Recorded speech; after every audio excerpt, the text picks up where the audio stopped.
आज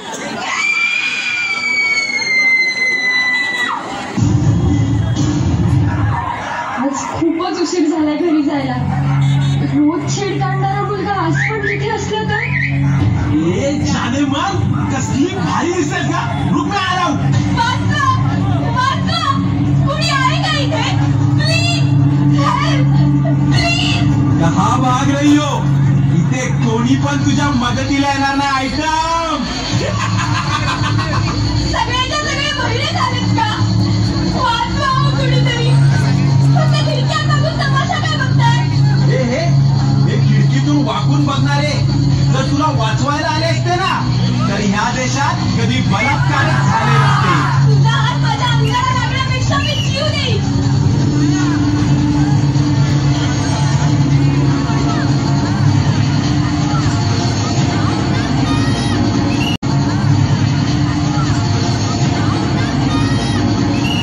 माझ्या आजूबाजूला कुणीच वर्ध नाहीये का?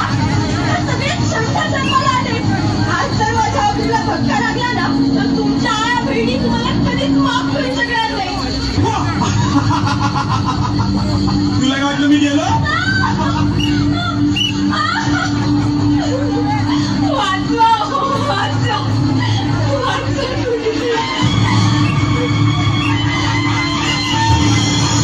जगदंब जगदंब. दिल्लीचे तख्त लागणाऱ्या महाराष्ट्रातून हा कसला आवाज. आज जर तुम्ही माझी अब्रू वाचवायला आले नसतात ना तर माझं काही खरं नव्हतं. शरम वाटते, शरम वाटते.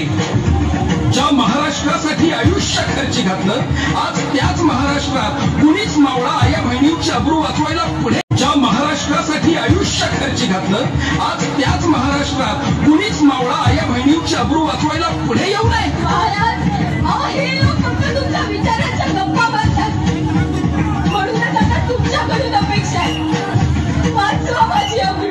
मी कुठे कुठे आणि कधीपर्यंत धावून येणार आहे. आज 350 वर्षानंतर सुद्धा आया बहिणींची अब्रू वाचवायला माझीच गरज लागणार असेल तर माझ्या नावाने राजकारण करणाऱ्यांची मला लाज वाटते. महाराज मग आता माझी अब्रू कोण वाचवणार? तू. मी? होय तू. आता महाराष्ट्रातील प्रत्येक महिला भगिनी ह्या काळात स्वतः छत्र